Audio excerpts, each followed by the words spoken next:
Eren Yeager didn't choose the rumbling. He was the only possible outcome of 2,000 years of hatred. We call him a monster or a savior, but the truth is more clinical. Eren Yeager is a consequence. Most analyses focus on his drive for freedom. They miss the paradox. To achieve absolute freedom, Eren had to become a slave to a future that was already written. He isn't the pilot of the attack Titan. He is its final victim. Today we look inside the mind of a boy who was broken before he was even born. Freedom is a word we use when we have choices. Eren never had them. From the moment he touched Historia's hand, his timeline collapsed into a single violent point. Every step he took toward liberty was actually a step deeper into his own cage. This isn't a story about a hero falling. It's a psychological autopsy of a man who realized his own free will was the very thing killing him. We call it the attack Titan, a symbol of resistance. But the power to see the future isn't a gift. It is a memory trap. When Eren touched Historia Reiss, he didn't just see the future. He became a spectator to his own life. Imagine the psychological weight of knowing every step you take is scripted. Every word, every death, choice died in that moment. What remained was a path, narrow, violent, and absolute. Eren wasn't fighting for freedom. He was fighting for the end of the script.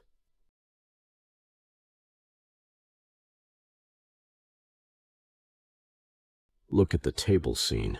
Eren berates Armin for being a slave to memories, and Mikasa for being a slave to blood.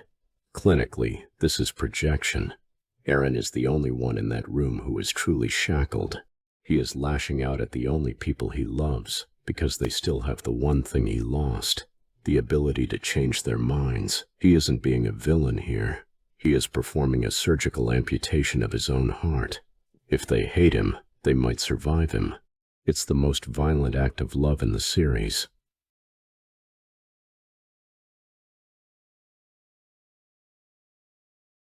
Look at his eyes. In Season 1 they were filled with a very human rage, messy, predictable. By Season 4, they are empty.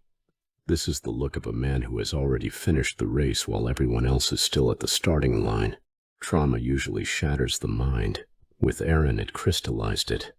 He didn't lose his humanity because he wanted to be a god. He lost it because the weight of 2,000 years of Ymir's suffering was poured into a single teenage vessel. He was never a boy. He was a pressure cooker with no valve.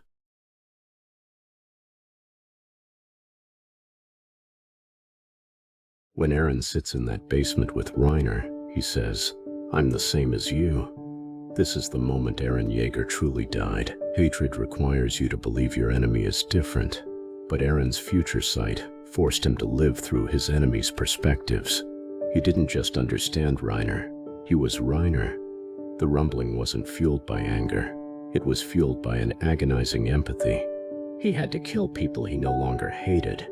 That is the ultimate psychological burden, to be a monster without the comfort of being a bigot.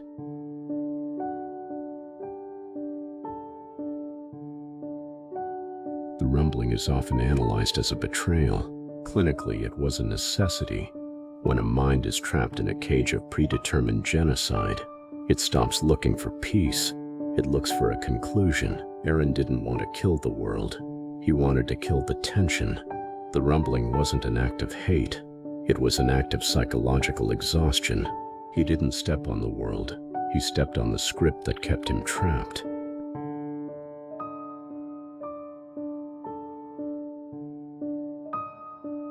At the end of Season 3, everyone else saw the ocean and saw hope.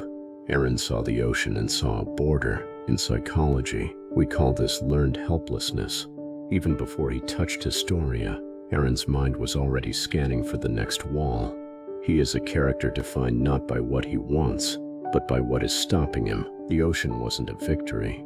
It was a confirmation that the cage was simply larger than he thought.